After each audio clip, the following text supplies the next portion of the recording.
Hello students, today we are going to learn about motion. What is motion? How you identify that the object is under motion and how many types of motion are there. Let's start with motion. Change in position of an object with time is called as motion. What do you mean by change in position? Suppose an object is placed somewhere on a table or on floor or somewhere. Initial position is this. This is not moving. This object is stationary. But when we apply a force F or some external source provides energy E to this object moves and reaches another position which can be said as final position. Between this initial position and this final position, the object is said to be under motion because it is moving. We can see its motion. We can say that it is slowly getting away from its initial position. Whenever it reaches the final position and stops, means when the force given by us ends, the energy ends, then it stops and comes to halt. This is called the final position. But the object is not in motion right now. It is stationary. The object was in motion when we can calculate the change in position of object with time.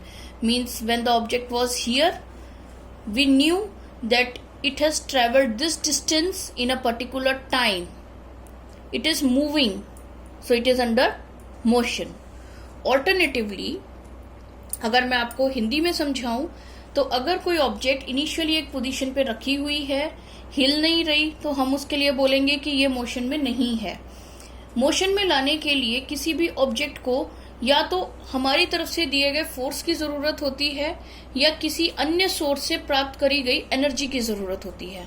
जब हम उसे force देते हैं या कहीं से उसको energy मिलती है, ऑब्जेक्ट का मूवमेंट स्टार्ट होता है.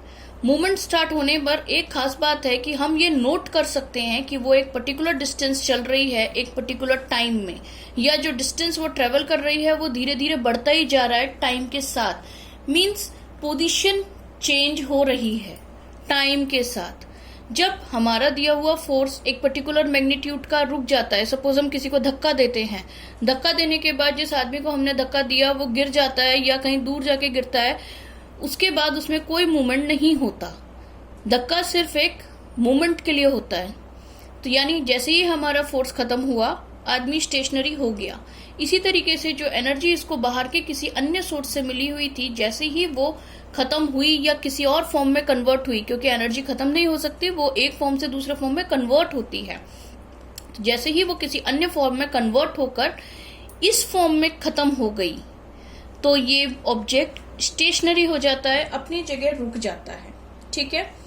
ऑब्जेक्ट्स दो ही टाइप के होते हैं, एक स्टेशनरी, एक मूविंग. अगर ऑब्जेक्ट स्टेशनरी है तो वो मूविंग नहीं होगा, अगर वो मूविंग है तो वो स्टेशनरी नहीं होगा. ठीक है. यहां रखी हुई चीज स्टेशनरी है, यहां पहुंची हुई चीज स्टेशनरी है, लेकिन इन दो स्टेशनरी फेस के बीच में ऑब्जेक्ट मूविंग थी. ठीक है. Now types of motion. Motion किस डायरेक्शन में हो रहा है, किस फॉर्म में हो रहा है, इसके बेसिस पर ये तीन टाइप्स का है. The first is linear. Linear motion means when the object travels in a completely straight line without bending or moving anywhere else. So this is linear motion.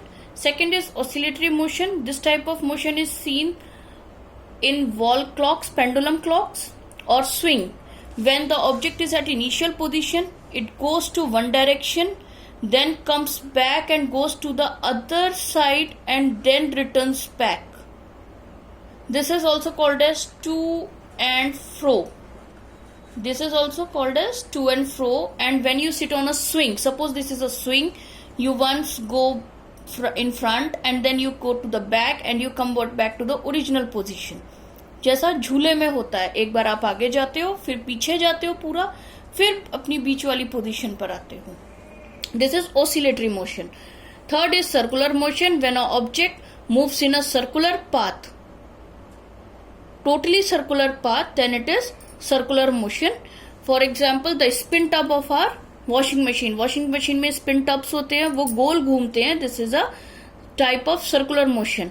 अगर मैं एक कील से एक रस्सी बांधकर उस पे एक बॉल आगे लगा दूं और वो बॉल चारों तरफ इस तरह से घूमे, तो this is also a circular motion. ठीक है. Now I think what is motion and the types of motion are clear, and the reason for by which motion occurs. ये सारी चीजें आपको क्लियर हो चुकी है. मोशन क्या है, किस कारण से मोशन होता है किसी ऑब्जेक्ट में, प्लस इसके क्या टाइप्स हैं, ये आपको शायद क्लियर हो चुका.